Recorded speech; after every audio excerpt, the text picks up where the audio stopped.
This is Steve and a new X-Men 33 review. Let's go, we're doing this one. So the good thing in this review that's a bit cool about this all new X-Men, this is the issue 33 and the story is pretty much going good. So crossovers, the kinda that don't involve multiple titles, can be a tricky needle to thread in their own right. Titles have different feels and tones that can become muddled or lose some of their originality if a writer doesn't quite get what the appeal of the title they're crossing into is.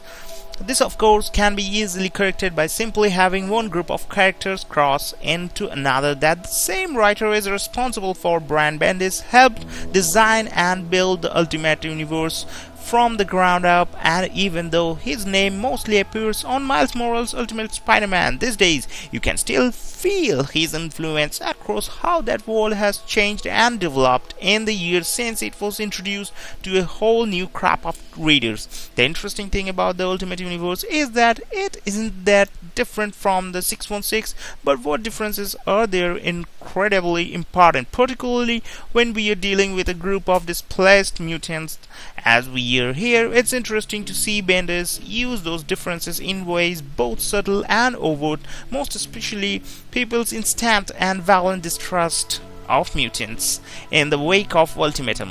While they don't exactly get the red carpet treatment in the 616, they are positively reviled across the board here, but we also get to see a very interesting dinner featuring Beast and the steel-hove Dr. Doom. How does he sit in the chair?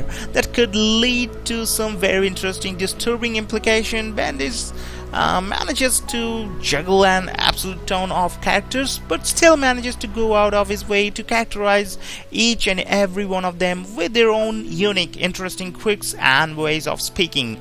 Mahmud Asrar is back on track as a perfect fit for this particular title. His line work beautifully defines the characters and they are wearing their emotions on their sleeves with both facial and body language. We open up with a great Iceman vs. Mole Man fight scene that has a wonderful feeling of flow and momentum to it, gracefully guiding the reader through the encounter, and Marty Gracia's colors absolutely explode with bright bold tones. There's also a lot of darkness and shadow underneath all that brightness, and that more than almost anything else gives this universe its feel.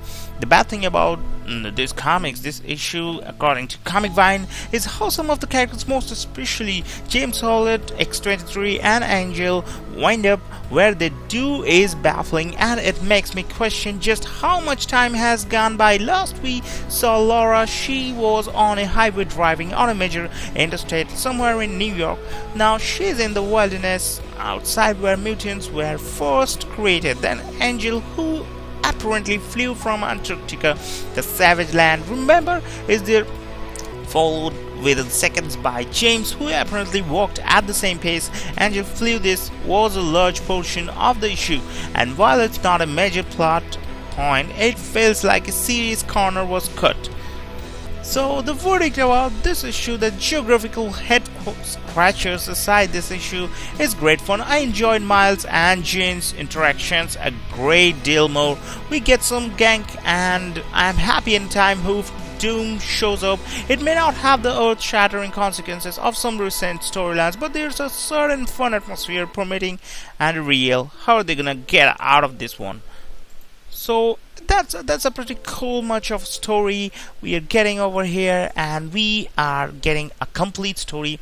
That's the thing of a good reviewers kind of thing. So we want to, as a reader, we want to read this kind of story. For the most part, it focuses on a small group of heroes, namely the original team displaced through time to the present, although they have swept Cyclops now in his own title for X-23. The characters are fun with distinct personalities, and the dialogue is sharp and entertaining.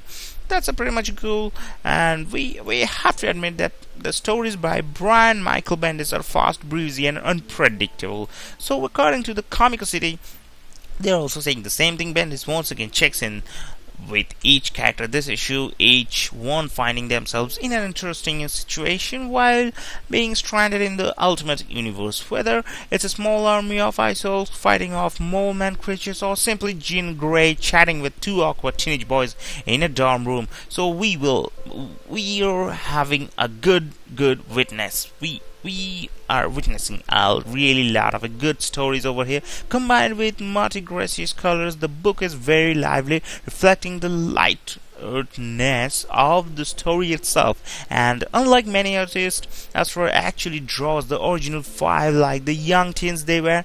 So two standout sequences would be very nice, and that's why I really like this kind of see the how much lightning and the shadow kind of things. So that's been a good fun while reading this story, and I hope you guys will enjoy this one. And so if you like it, then go into the store and buy it. So thanks for watching. To be continued for the next issue.